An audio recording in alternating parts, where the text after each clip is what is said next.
ओशो ने मुझे क्रांति और प्रेम दोनों सिखाया और क्रांति और प्रेम का अंतर संबंध सिखाया। जिनका इतना बड़ा दर्शन है, जो इतने महान संस्कृति के लोग हैं, मुझे नहीं लगता समझना किसी चीज की कोई बुराई है। ओशो की जो निजी द्युति है, विचार की जो द्युति है, वो काफी छुप गई।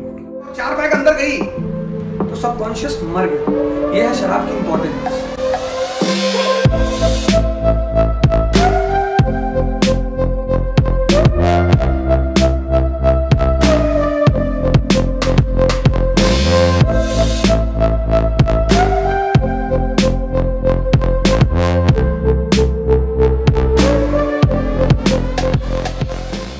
किसी भी फिलॉसफी को जब लीडरशिप मिलती है, लीडरशिप फिलॉसफी सारी दुनिया में पड़ी होती है।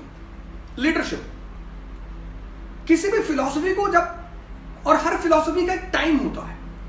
जैसे आचार्य रजनीश ने किताब वो डिस्कोर्स दिया, किताब तो बाद में उस पर लिखी गई, सेक्स टू सुपर कॉन्शियसनेस, संभोग से समाधि।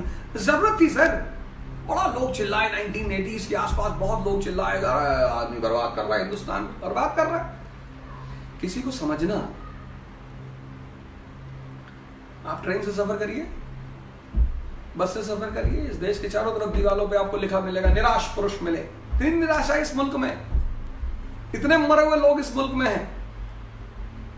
तो उसने कहा निराश होने की जरूरत नहीं, समझ लो चीजों। जो इतनी बड़ी चीजें हैं, जिनका इतना बड़ा दर्शन है, जो इतने महान संस्कृति के लोग हैं, मुझे नहीं लगता समझना किसी चीज की कोई बुराई है। किसी भी चीज को, और मैंने कहा ना, किसी भी चीज को, शराब है, शराब की कीमत क्यों है बाजार में? क्योंकि हर आदमी मन से शांत होना चाहता है। आज जो लोग कमरों में बैठे हुए हैं, आइसोलेटेड, अकेलापन, एकांत नहीं। अगर आप एकांत में हैं तो आप मजा ले रहे हैं।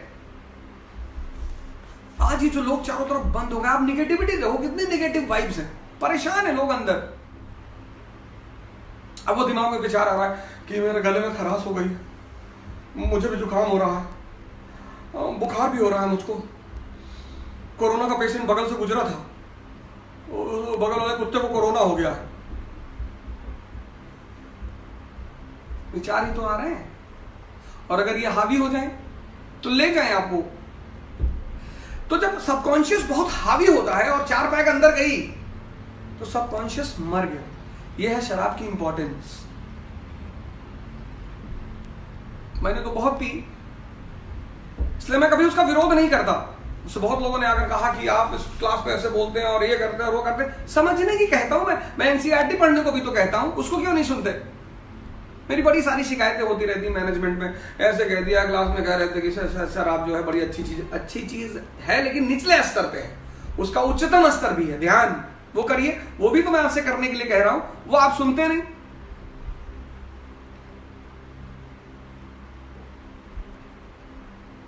मुझे जब ये बात पता चली कि यार, मुझे जब एक सदगुरु मिला, एक संत मिला, जब उसने मुझे ये बात समझाई कि तुम सिर्फ इसको सिर्फ इसलिए पीते हो क्योंकि ये तुम्हारे सबकॉन्शियस माइंड को शांत कर देती है, उस सबकॉन्शियस माइंड के शांति से तुम्हें आनंद मिलता है।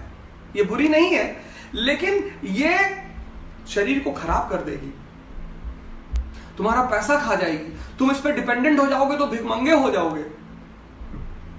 तो मैंने कहा फिर आनंद की तलाश तो है मुझे। बोले सबको है, तो बोले एक दूसरा भी ऑप्शन है, ध्यान। और आज मैं जहां कहीं भी बैठा हूं वो गुरुओं की वजह से बैठा हूं, सदगुरुओं की वजह से बैठा हूं। ध्यान, मैं बार बार क्लास में इस बात को कहता हूं, ध्यान, योगा। ओशो भारतीय संतत्व की क्रांति चेतना की एक कड़ी है। जैसे हम नागार्जुन देखते हैं, जैसे हम कबीर देखते हैं, जैसे हम बुद्ध देखते हैं, वो ओशो है। ओशो ने मुझे क्रांति और प्रेम दोनों सिखाया और क्रांति और प्रेम का अंतर संबंध सिखाया। मतलब इंडिविजुअलिटी को परमात्मा का विजिटिंग कार्ड समझ के और उसके सहारे पूरी पृथ्वी का आनंद घूमाना, ये ओशो ने मुझे सिखाया कि मैं इंडिविजुअल हूं। जो गिल्ट से मुक्त गीता पूरी व्याख्या के बाद पढ़ने पे करती है आइंस्टीन को कि बम तूने नहीं बनाया, तो सिर्फ माध्यम है, वो ओशो अपने संवाद से आपको मुक्त करते हैं कि तू सिर्फ माध्यम में तू जो कर रहा है, आनंद कर, मौज कर, नहीं क्या है सामान्य। कबीर को लेकर उन्होंने मेरी जो सोच बदली कि कबीर एक ऐसे बुद्ध हैं जिन्होंने बुद्धत्व की अवधारणा ही बदल दी, जिन्होंने ये बताया कि आप सामान्य घरेलू आदमी होकर भी बुद्ध हो सकते हैं। आपको बुद्ध होने के लिए राजकुमार सिद्धार्थ होने की जरूरत ही नहीं है। आप बुद्ध हो सकते हैं। तो ओशो जो है वो चांद दिखाने वाली उंगली, तो उंगली की प्रासंगिकता आप खत्म नहीं कर सकते चांद को देखने के बाद। संभोग से समाधि तक में, संभोग सिर्फ टाइटल में है। जिन लोगों ने किताब नहीं पढ़ी, मैंने वो 4-5 बार पढ़ी और मैंने अपने जीवन के हर चरण में पढ़ी। जब मैं 17-18 साल का था तब भी मैंने पढ़ी, फिर मैं प्रेम में हो गया तब भी मैंने पढ़ी, फिर मैंने विवाह कर लिया तब भी मैंने पढ़ी, फिर मैंने हर 5-6 वर्ष बाद एक बार मैं उस किताब को पढ़ता रहा। ओशो की अगर कोई एक पुस्तक जो कई बार पढ़ी है मैंने, वो उन किताबों में से एक किताब संभोग से समाधि।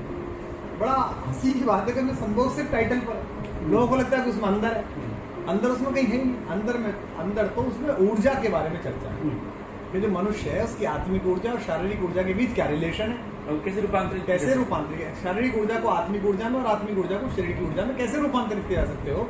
जो ओशो की अपनी समझ है, उस समझ के हिसाब से उन्होंने व्याख्यायित किया और उसकी पुष्टि के लिए उन्होंने भारतीय धर्मशास्त्र के हठयोग क्रियाओं में और तांत्रिक क्रियाओं में क्या क्या प्रयोग हुआ है इसका इस्तेमाल किया।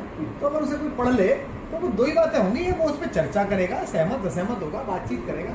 ऐसा कुछ था नहीं, पर चूंकि उस दशक 70 के दशक में इतना क्रांतिकारी विचार लेके आना वो बड़ा मुश्किल था। लेकिन अच्छा ये हुआ कि ओशो से काफी लोग प्रभावित हुए उस सीरीज से।